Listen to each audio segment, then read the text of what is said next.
और आइए शुरुआत करने जा रहा हूं आज की पहली बड़ी खबर के साथ। और पहली बड़ी खबर है, बड़ा मास्टर स्ट्रोक माना जा रहा है। विरोधी कह रहे हैं गोल है, लेकिन 27 का चुनाव महिला वोट पर दांव। क्या योगी आदित्यनाथ और यूपी की सरकार यूपी में महिलाओं को चुनाव से पहले उनके खाते में 50-50 हजार रुपए का तोहफा देने वाली है? अखिलेश यादव यह दावा कर रहे हैं कि योगी सरकार महिलाओं को 50-50 हजार रुपए देने वाली है ठीक चुनाव से पहले। और अखिलेश यादव ने देखिए बाकायदा इसके लिए ट्वीट किया है, जिसमें लिखा है, देखा जाए तो जिस 50,000 रुपए सालाना पैसे की देने की बात भाजपा सरकार कर रही है, वो पैसे पिछले 10 साल में भी दिए जा सकते हैं। यानी क्या समाजवादी पार्टी को की टेंशन हाई है कि अगर बीजेपी ने 50,000 रुपए दे दिए तो यूपी चुनाव क्या मुश्किल हो जाएगा जीतना? अब पैसे की कमी नहीं है, विकास के लिए पैसे की कमी नहीं, जनता जनार्दन के लिए, युवाओं के लिए, महिलाओं के लिए कोई पैसे की कमी नहीं। हर कार्य जनता को समर्पित है। क्या उत्तर प्रदेश चुनाव में योगी बड़ा दांव चलने वाले हैं? क्या चुनाव से पहले योगी महिलाओं को 50-50 हजार रुपए देने वाले हैं? लेकिन लखनऊ से लखीमपुर और गाजियाबाद से गोरखपुर तक इस पर चर्चा और सियासी हलचल तेज हो गई है। अखिलेश यादव ये सब बात फैला रहे हैं तो हम उनके साथ नहीं, हमेशा हम अपने योगी जी के ही साथ में खड़े रहेंगे। सिर्फ चुनाव के टाइम पे अगर दे रहे हैं तो जाहिर सी बात है कि पॉलिटिकली मोटिवेटेड है और प्रलोभन देने का काम किया जा रहा है। पहल बहुत अच्छी है, उन्होंने महिलाओं के लिए इतना बड़ा जो योगदान दिया है उससे महिलाओं को बहुत अच्छी मदद मिली है। महिलाओं की आर्थिक स्थिति में सुधार होगा, महिलाएं मजबूत होंगी। जानकार मानते हैं कि महिलाओं के खाते में 50-50 हजार देकर योगी विरोधियों को चारों खाने चित्त कर सकते हैं। दावा तो यह भी है कि यह अखिलेश के पीडीए की काट है। अगर ये सच है तो यूपी की आधी आबादी को योगी ने साधने का बड़ा प्लान बना लिया है। महिला स्कीम को वैसे भी जीत की बड़ी थीम माना जाता है। देश के दूसरे राज्यों में हुए चुनाव में महिलाओं ने ही जीत पक्की की है। और अखिलेश डिंपल दावा कर रहे हैं कि योगी भी अब महिला वाला मास्टर स्ट्रोक चलने वाले हैं। चुनाव से पहले लोगों के खाते में उनके मतलब कॉन्शियस को आप खरीदने की कोशिश कर रहे हैं कहीं ना कहीं। अच्छे लोगों को चुनेंगे तो फायदे में रहेंगे। तो आइए अब आपको बताऊं ये 50,000 वाला गिफ्ट क्या है, क्योंकि अब तक किसी सरकार ने 50-50 हजार रुपए नहीं दिए। देखिए आपको बताऊं, यानी क्या योगी 50,000 देंगे तो अखिलेश यादव कह रहे हैं हम 40,000 रुपए महीना देने को तैयार है सालाना। अब देखिए ये खबर का खुलासा कैसे हुआ। यूपी चुनाव से पहले महिलाओं के लिए योगी बड़ा प्लान बना रहे हैं। महिलाओं को योगी 50-50 हजार की आर्थिक मदद दे सकते हैं। अखिलेश यादव का दावा है कि सीएम योगी ने योजना लाने वाले हैं। वो अखिलेश के मुताबिक बीजेपी का सालाना 50,000 रुपए देने का प्लान है। अखिलेश की माने तो चुनाव से पहले 20,000 की पहली किस्त दी जाएगी। चुनाव के बाद बीजेपी सरकार बनने पर 10-10 हजार की 3 किस्तें दी जाएंगी। यानी पहले 20 फिर 10-10 बाद में 50,000 हो गए। आर्थिक रूप से कमजोर और गरीब परिवार की महिलाओं को ये पैसे दिए जाएंगे। एक रिपोर्ट के मुताबिक यूपी में ऐसी महिलाओं की संख्या करीब 50 लाख है। अगर 50 लाख महिलाओं को 50,000 दिए जाएंगे तो 25,000 करोड़ रुपए का खर्च आएगा सरकार पर। यूपी का बजट 9 लाख करोड़ का है। 18,000 करोड़ महिला बाल विकास के लिए। 50,000 वाली योजना लागू होती है तो सरकार पर 25,000 करोड़ का बोझ आएगा। हालांकि यूपी सरकार ने ना कोई ऐलान किया है इसका, ना कोई योजना की पुष्टि की है। लेकिन अखिलेश यादव ने 50,000 वाले प्लान को बीजेपी का जुमला बताया। कहा यह बीजेपी की पाप की कमाई है जिसे यूपी की महिलाएं कभी नहीं लेंगी। बीजेपी के पास अब चुनाव जीतने के लिए पैसे के सिवा कुछ नहीं बचा है, अखिलेश कह रहे हैं। योगी सरकार ने 10 साल में महिलाओं को 50,000 सालाना क्यों नहीं दिए? अखिलेश ने योगी सरकार को घेरते हुए महिलाओं के लिए ऐलान भी कर दिया। अखिलेश ने भी कह दिया कि हम 40,000 रुपए से शुरुआत करेंगे, जिसमें हर साल बढ़ोतरी भी होगी। मतलब उनकी सरकार बनी तो महिलाओं को 40,000 रुपए देने का ऐलान किया।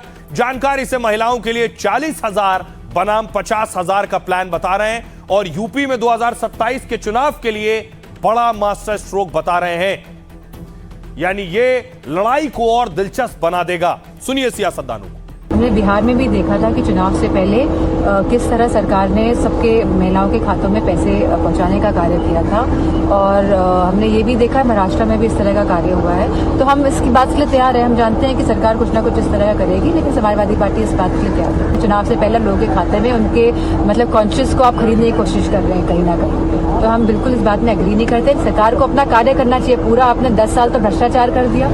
ये अभी पैसा दें, फिर महिलाओं के रोजगार इस बात पर निर्भर हो कि सरकार जीतेगी तो उनको पैसा मिलेगा। अगर नियत अच्छी है तो समय रहते, आपकी तो सरकार है, 10 साल से आप प्लानिंग कर रहे थे, आप इस योजना को ले आते, महिलाओं को रोजगार दे देते। तो इस सरकार का ऐसा ट्रैक रिकॉर्ड नहीं है। इस स्कीम के नाम पे बिहार में लोगों को ठगा जा चुका है। जिन महिलाओं को पैसा मिला था बिहार में, उन महिलाओं से चुनाव के बाद पैसा वसूल लिया गया और उसके लिए तमाम तरीके से प्रताड़ित।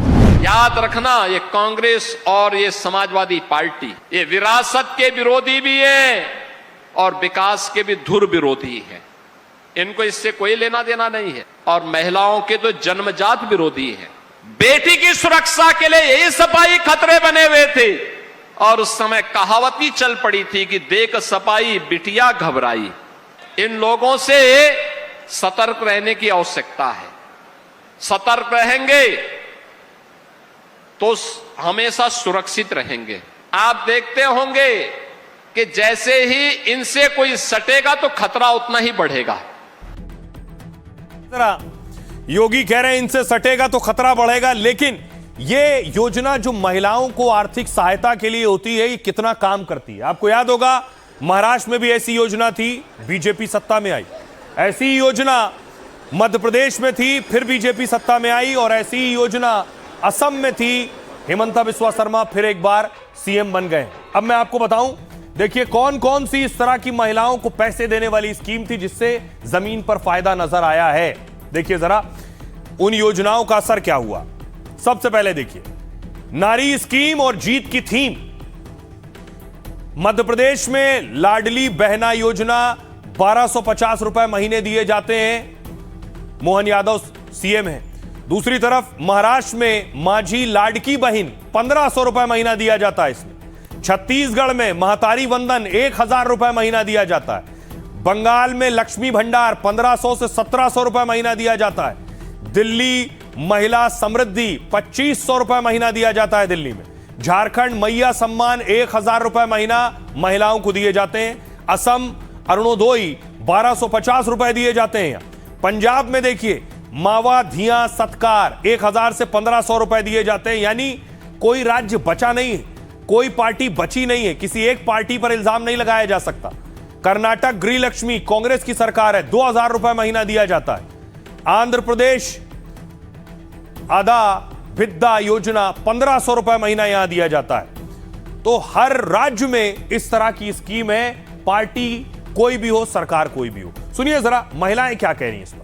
विकास देख रहे हैं तो हमें 50,000 या 60,000 से कोई मतलब ही नहीं है, और वैसे भी हम महिलाएं हैं तो हमें काफ़ी उन्होंने काम दिया है, व्यवसाय दिया है, तो हमको 50,000 से कोई उतना नहीं है, कोई गेम चेंजर तो उसमें नहीं होगा। महिलाओं का उत्थान हो जाएगा, उनके जीवन स्तर में बहुत अच्छा प्रयास है ये, तो वो अपने कम से कम स्वावलंबी हो जाएंगे। ज्यादातर मामलों में देखें ये फ्री वाला इलेक्शन के टाइम में, लेकिन लोग इतने जागरूक हैं, समझ जाते हैं कि ये दाना फेंका जा रहा है फंसाने के लिए। अगर ऐसा कुछ है तो बहुत अच्छी बात है, और ये सिर्फ चुनावी नहीं होना चाहिए, ये पूरे साल 5 साल उनको देना चाहिए अगर इस तरीके की कोई घोषणा है तो। हकीकत में और उसमें सच्चाई में दोनों में फर्क होता है ना। कहने को तो मैं भी कह दूंगी कि जो है कि अखिलेश जी ने कहा है कि 1 लाख रुपए या 2 लाख रुपए का वो देंगे, तो एक महिला को 50,000 रुपए आपने एक बार दे दिए, उसके बाद पूरी 5 साल तक आप जनता का खून चूसो। समझदार महिला होगी तो 50,000 का 5 लाख रुपए भी नहीं देगी। योगी जी से हम ये निवेदन करेंगे हर घर में को रोजगार दे दें। वो आज अगर हमारे मुख्यमंत्री जी ये चाहते कि घर की महिला अगर मजबूत हो जाए तो उसमें कोई हर्ज नहीं है, और आत्मनिर्भर होना महिला का सपना होगा। 50,000 देंगी, इससे बेनिफिट हो या ना हो कोई फर्क नहीं पड़ता। बस ये है कि योगी सरकार आने से ये है कि लेडीज सुरक्षित हो गई हैं, कहीं आती जाती हैं, अकेले आ रही हैं, जा रही हैं, उन्हें कोई डर नहीं रहता कि वो बिल्कुल सेफ है। औरतें बहुत ही कर्मठ हैं, वो अपने कर्म करने पर विश्वास रखती हैं, न कि इस तरह के उधार पैसे लेने पर इस पर करती हैं। 50,000 रुपए से अगर महिलाओं को मिलता है तो कोई चेंज नहीं होगा, कुछ चेंज नहीं होगा। महिलाएं सब जानती हैं, महिलाओं के पास सारी सच्चाई सामने है। पैसे से अगर वोट खरीदे जाएं तो फिर लोकतंत्र का क्या मतलब रह जाएगा? लोकतंत्र का मतलब ही क्या है? पैसे से आप कुछ भी खरीद सकते हैं। हमेशा से अपने देश के प्रधानमंत्री के साथ हैं, अपने मुख्यमंत्री के साथ हैं और हमेशा से रहेंगे। और इस तरह की बातें उड़ाने से अखिलेश यादव के हम लोगों के ऊपर कोई असर नहीं होने वाला। किसी को पैसे दे रहे हो इलेक्शन से पहले, तो ये सीधे सीधे आप तो करप्शन को बढ़ावा देने वाली बात हो गई। ये तो मेरे हिसाब से होना भी नहीं चाहिए, और किसी भी मतलब डेमोक्रेसी में तो ये चीज अलाउ ही नहीं होनी चाहिए। तो आपने लोगों को सुना, अलग अलग तरह की प्रतिक्रिया लोगों की, लेकिन असल में जिन्हें पैसा मिलेगा वो ग्राउंड पर वोट में कितना तब्दील होगा, बड़ी बात ये। अब देखिए यूपी में महिला वोटर कितनी, महिला वोट का सवाल है। कुल यूपी में वोटर है 15 करोड़, 15 करोड़ से ज्यादा वोटर है। उस 15 करोड़ में 7.5 करोड़ महिला वोटर है। अब देखिए जरा 7.5 करोड़ महिला वोटर में बीजेपी को कितनी महिलाओं ने वोट किया और ट्रेंड क्या रहा है। महिलाओं का वोटिंग ट्रेंड ये रहा है कि 62% महिलाओं ने वोट किया। 2022 में पुरुषों के मुकाबले ज्यादा वोट करती हैं महिलाएं। 2022 का आंकड़ा देखिए जरा। 2022 में 7.5 करोड़ महिला वोटर थे, जिसमें 6 करोड़ 60 लाख महिलाओं ने वोट किया था। बीजेपी को देखिए, कुल वोट बीजेपी को मिला था लगभग 3 करोड़ 80 लाख, उसमें से महिला वोटर था 1 करोड़ 97 लाख। समाजवादी पार्टी को लगभग कुल वोट मिला था 2 करोड़ 95 लाख से ज्यादा, उसमें महिलाओं का वोट था 1 करोड़ 40 लाख। अब पार्टियों का दांव महिला वोट बैंक पर है, क्योंकि अब तक जो पिछले चुनाव हुए उनकी जो नजीर निकलकर सामने आई कि महिलाओं ने भरपूर जिसे वोट दिया वो पार्टी सत्ता में आ गई है। सुनिए जरा क्या कह रही होगी। अब पैसे की कमी नहीं है, विकास के लिए पैसे की कमी नहीं, जनता जनार्दन के लिए, युवाओं के लिए, महिलाओं के लिए कोई पैसे की कमी नहीं। हर कार्य जनता को समर्पित है। सरकार बिना भेदभाव के कार्य करेगी, किसी के साथ भेदभाव नहीं करेगी। गरीब के लिए, महिलाओं के लिए, समाज के उस प्रत्येक तबके के लिए सरकार कार्य करेगी, बिना भेदभाव के कार्य करेगी। हम लोग लखनऊ में बटन दबाते हैं, 1 करोड़ 6 लाख से अधिक इन सभी परिवारों को 12,000 रुपए सालाना पेंशन उनके अकाउंट में चला जाता। कोई कट नहीं ले सकता, कोई घूसखोरी नहीं कर सकता। छात्र की छात्रवृत्ति उसके अकाउंट में जाती है, कोई बीच में घूसखोरी नहीं कर सकता है। तो अच्छे लोगों को चुनेंगे तो फायदे में रहेंगे।